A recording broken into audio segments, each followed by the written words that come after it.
What are the rules of seven? Hello everyone, I'm Thomas. Welcome to my channel. I do educational videos and books and articles, and I specialize in this tree of life that you've seen before if you've watched before, but you also might know it as the Kabbalah. This is a different interpretation than the Kabbalah, even though it uses pretty much the same diagram. And my interpretation is a lot of it is picked out from West Indian tradition by way of Egypt, ancient Egypt, called Oser Oset. And the books are called Meduna Ter by Ra Nefer Amen. And I've added some other spice to it in addition, but that's where I, cut my teeth, so to speak, in terms of Tree of Life. The Tree of Life has 10 different circles or spheres that are numbered 10, 9, 8, 7, 6, 5, 4, 3, 2, 1. And then there's also a thing here called the abyss. And then there is also a 0 that's above the tree. So it's a total of 12 different categories. And those 12 different categories are normally thought of as our faculties of consciousness. And what I've done in my model is I've taken the 12 faculties of consciousness and I've superimposed a mini tree onto each one of the spheres. So divide this up into 12 different parts, divide this up into 12 different parts, and so on. So you end up with a total of 144 or 12 by 12. 144 different fractal faculties, which I refer to really as stages of life. Those stages are not so much chronological stages as they are dramatic stages. So these are 144 different dramas that we go through, navigating our lives. And if you'd like an annotated list of those 144, please just click the link below and I'll send you one out for free. So click the link in the description. And I'm just going to give you a quick rundown of what each one of these spheres means before we get started on today's question. So 10th sphere is our animal consciousness, our survival instinct, fight or flight instinct, thoughts, things about all the body. And then the 9th sphere is our domestic consciousness. This is what we're getting when we're growing up as a very youngster. We are very receptive and we watch what our caregivers do and we memorize those acts and we imitate those acts. So this is highly suggestible, but also blind. It doesn't matter what they're doing, if it's very bad or if it's very good. We're still going to just copy it. A-sphere is similar, but it's in the public realm. So this is what you get when you go out into public. You encounter the preachers and the teachers and the media and the politicians and all of the expert opinion, the people in the lab coats. They tell you what you're supposed to believe, and then you buy into it, and you kind of rationalize that behavior. You make it, that's what is logical. And so this is for A-sphere. You basically belief systems and logical faculty. The 7th sphere is for people who are kind of disgruntled with the A-sphere. They get into the A-sphere and they see it's not all what it's cracked up to be. They come over here with alternatives. So this is where our creative spark lies. This is where our drive toward pleasure arises and our inspirations. And so we propose from over here different kinds of art and or inventions to improve upon what's over here. So we see problems over here, where we come over here and we come up with alternatives. This also is our wedge to get up to the higher sphere. It's the creative spark and the spark of inspiration.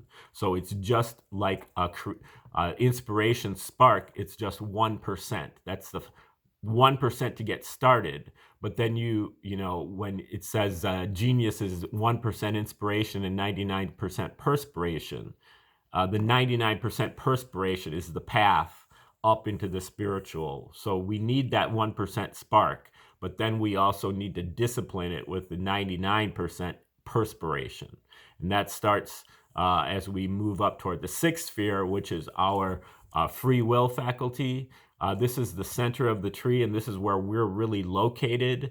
The free will faculty is our ability to make decisions, in particular, our ability to pay attention. And so here we're really learning that in the past, we have only paid attention down the tree. We've paid attention to our conditionings and our belief systems and, where we came up, how we came up. But now we're moving around and we're going to face the upper part of the tree so that we can tune into our more spiritual faculties. The first one of which is the fifth sphere, which is our sense of justice. This is really karma. So this is what comes around goes around. As you sow, so shall you reap. For every action, there's an equal and opposite reaction. Everything will boomerang. So you are able to observe how the law of karma works, and you're able to tune in to what is right or wrong by observing your karma. The fourth sphere is kind of a combat. It goes along with the fifth sphere.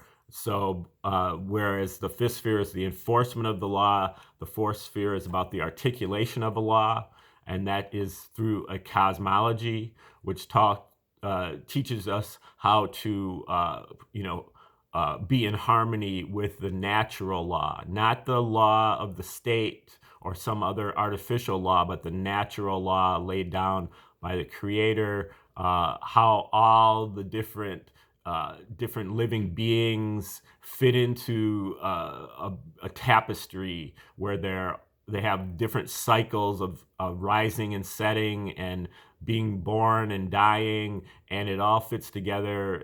The Chinese call it the Tao. And so that's part of it here. Also is universal love and universal language. So universal law, universal love, universal language. It also has to do with success. When you achieve a major success, this is like a minor success, and this is a major success. Okay, so the abyss here has to do with psychic powers, mainly our ability to tune into and recognize omens. Omens or synchronicities, deja vus, uncanninesses, things that go against kind of the laws of statistics. Things that are outlandish, things that strike us as being odd. That is really where the universe is speaking to us and telling us that, you need to pay attention to what's going on here. Okay, then the third sphere has to do with omnipotence, all-powerful. This is really about tuning into synchronizing through mantra and other sounds. This is a sound thing. This is a vision thing. And this is omniscience, our wisdom faculty, all-knowing. And this is in particular our ability to solve problems.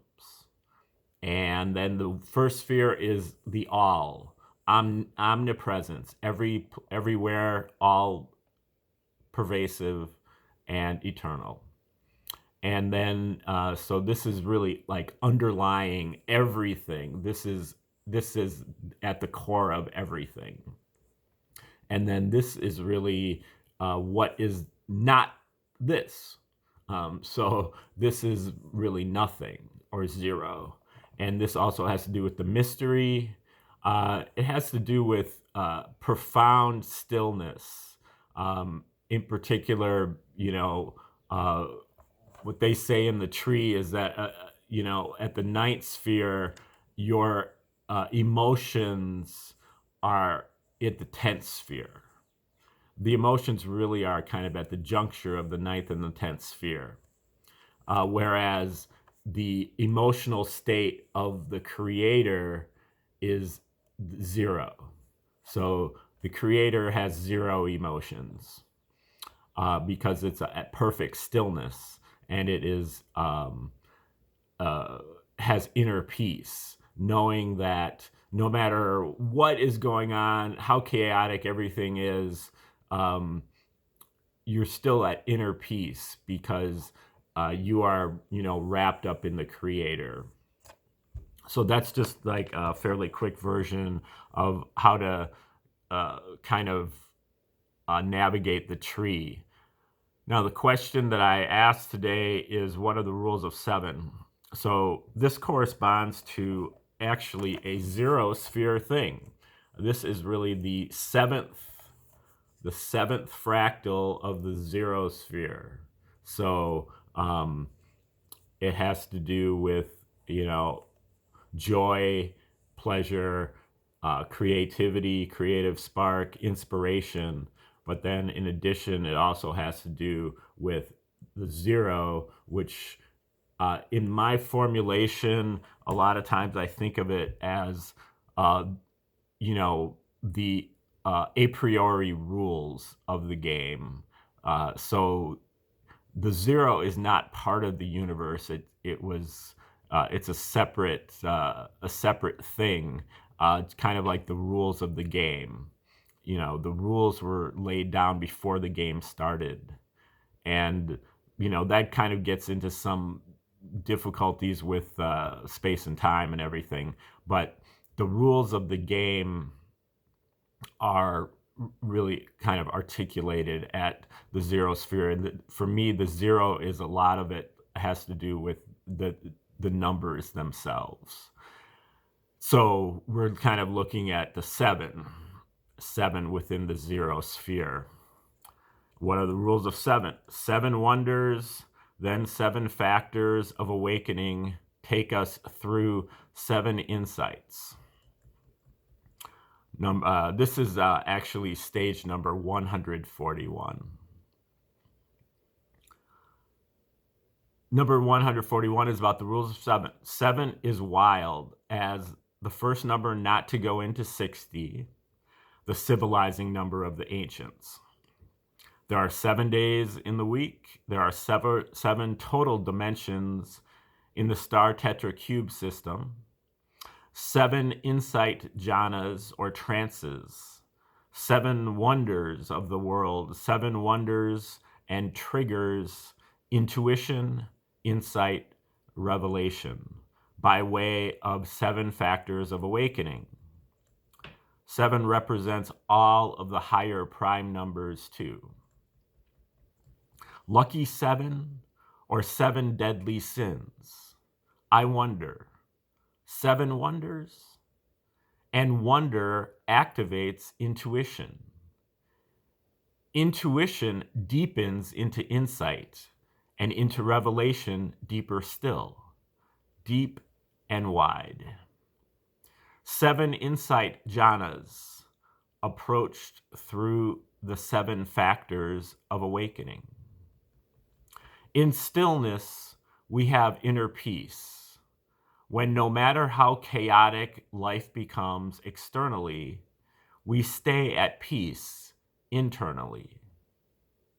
Inner peace is the fundamental prerequisite for success, for achieving success in all undertakings. When we understand that it is not important what happens to us, but our reaction or response to what happens to us. We have learned that bad fortune can equal good, and failure can equal success.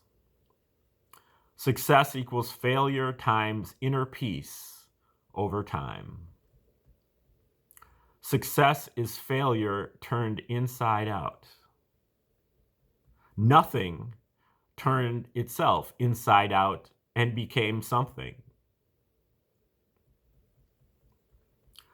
Once this healing state of negative experience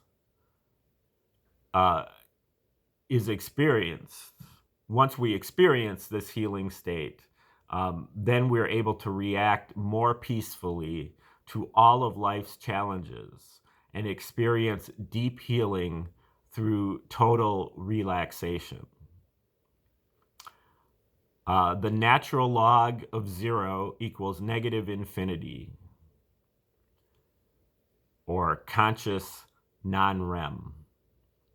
7 factors of awakening are mindfulness, investigation, energy, rapture, tranquility, concentration, and equanimity. When we repeat this healing state often enough, we're able to respond more peacefully. 7's remainder decimal is repeating elliptically 142857 in no particular order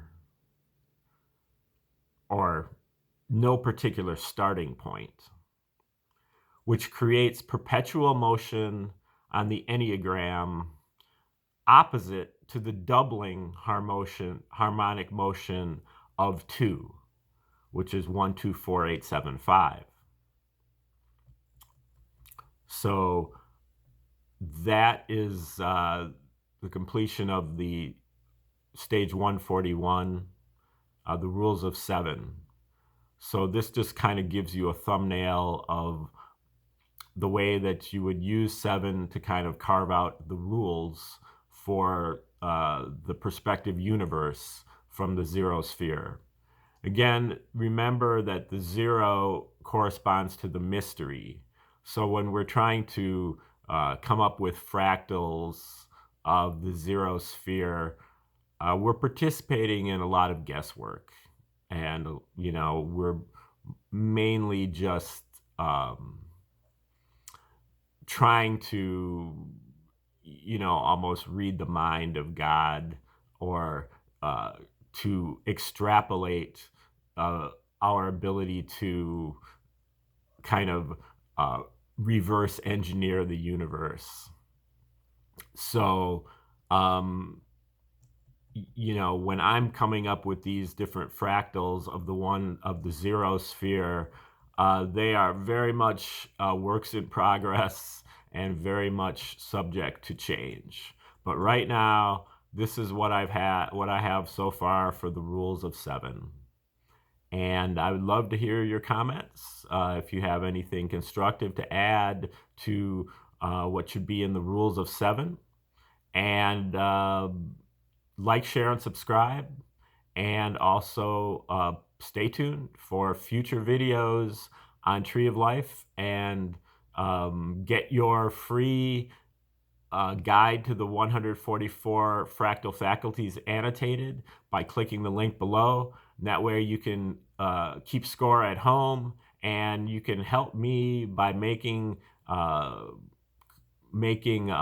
constructive comments on this whole presentation and of all the 144 fractal faculties. And I'm going to do the 144, and then I'm going to take a break and look at everybody's comments and mull it around and then revise it. So the first 144 that I do is really just going to be the first draft, and then we're gonna look at the inventory, and we're gonna move on and improve. But we've got to get a foothold first. So we want to get these 144 down, on video, on paper, and then we move from there. Okay, so thank you, and have a beautiful day.